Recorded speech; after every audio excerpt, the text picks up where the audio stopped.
Okay, we are doing the 1953 North Sea flood for PAF261 case study presentation. We are group 10. I am Alicia. I'm Richard. I'm Sangin. And I'm Caesar. So moving on to the key elements of the event. So on Saturday, 31st of January, 1953, hurricane force winds over the North Sea generated a storm surge. This was the worst recorded storm surge for the North Sea of its time.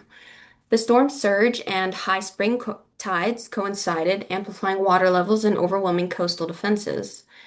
So, because of this caused devastating floods of unprecedented magnitude that hit the Netherlands, the UK, and Belgium. 770 square miles of Holland was inundated within the first few hours. This was the largest disaster that hit Netherlands in the 20th century. Moving on.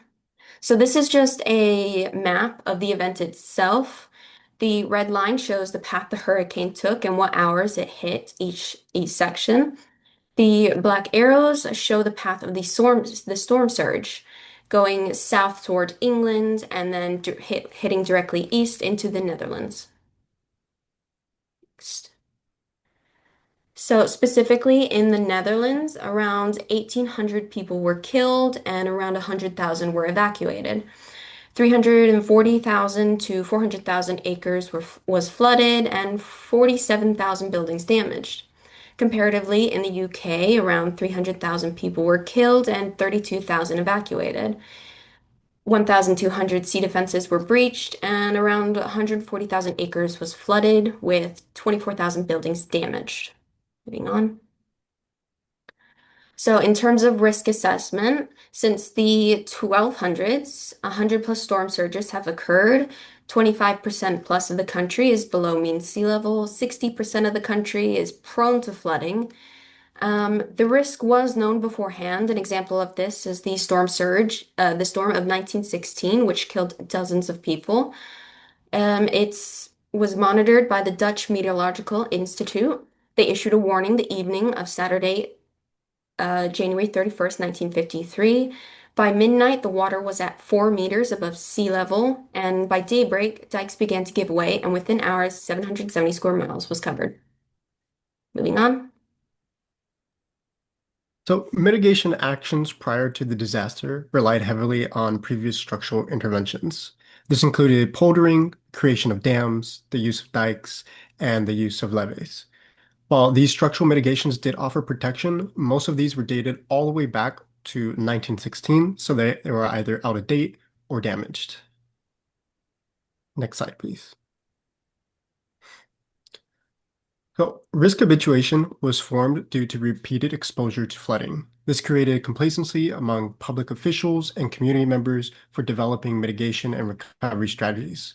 Despite several hydrological engineers in the Ministry of Public Works urging for updates to reduce vulnerability, government and local authorities placed objectives elsewhere due to the end of the war. Local risk communication strategies included the use of church bells and radio broadcasts. However, the time of the event meant radio shows were no longer broadcasting and community members were asleep.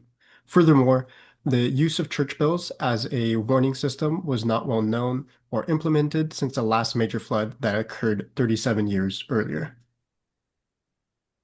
Next slide, please. So, operational strategies dated back all the way to 1916. Due to the gap of time between major flood events, most community members and local authorities did not know of evacuation routes and procedures. The Dutch Meteorological Institute relayed weather warning by telegram. However, being a subscription service, few received them, and those who did underestimated the risk. Rescue operations became slow and improvised by any who could help, which included the military, local agents such as fishermen, and international aid. However, a major challenge that they faced was knowing where to go to help individuals due to the broken communication infrastructure.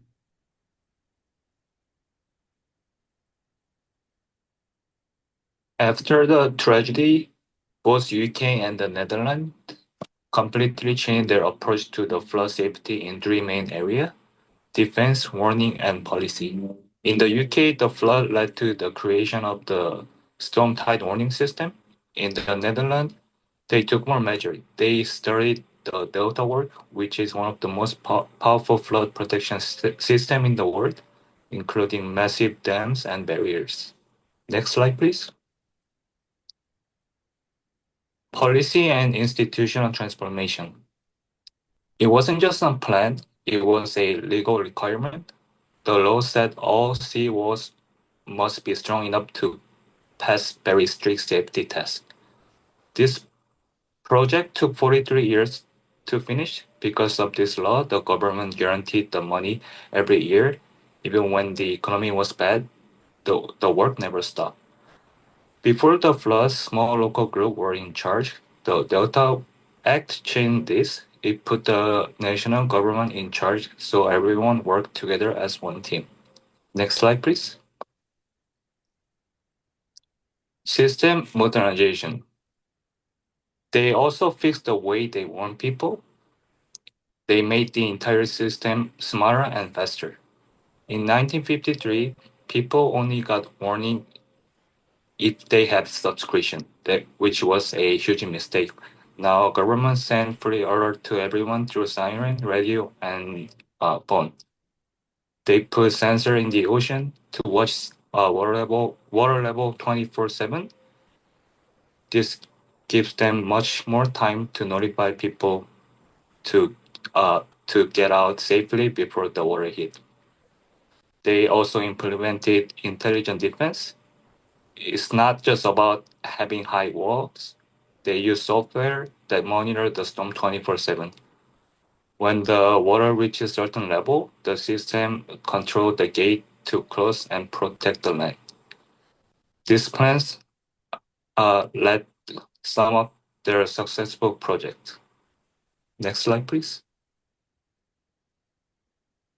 So the Delta Act led to the creation of the Delta Works project, which, as Sangan mentioned, took 43 years to complete and $7 billion. The final stage was completed in 1997. At this time, it was unmatched worldwide in the terms of the scale and scope of this project. The project's goal was to basically keep out as much of the sea as possible. In this project, they took 770 kilometers of jagged coastline and turned it into an 80 kilometers of straight line seawall. On the next slides, we're going to cover the most expansive portion, which is the Oosterscheldering, and the final stage, which was the Maaslandkering. The Oosterscheldering is the eastern Scheldt storm surge barrier. It is 9 kilometers long, stretching across the eastern Scheldt, which is an old estuary. It was completed in October of 1986, and it's a series of steel and concrete dams and artificial islands. This storm surge, or it's designed to withstand storm surges that statistically would only occur once every 4,000 years, which is to say it should be able to withstand storm surges of historical proportions. They often, especially in the Netherlands, refer to it as the eighth wonder of the world. The Maaslandkering is the giant sea gate at the Rotterdam port, which is the main port in Holland. You can see in the picture up there in the right corner that it has 2 giant curved arms, one on each side of the canal. There's a ball and socket joint on each side that weighs 680 tons. Each one of those walls is the same height as the Eiffel Tower, but double its weight. This stage of the project, the final stage, was completed in 1997. What happens with these walls is they are always open, except for when there is a prediction or threat that the sea level will rise to at least 3 meters above sea level. At that point, they will swing shut and lock together. They then sink to the bottom, and they form a 22-meter high wall to protect against any storm surge. It is currently one of the largest moving structures on Earth. And that is pretty much the end of that. On our last slide here, we have the resources that we use to compile our data. And I'll leave that there for a second. And thank you for joining our presentation.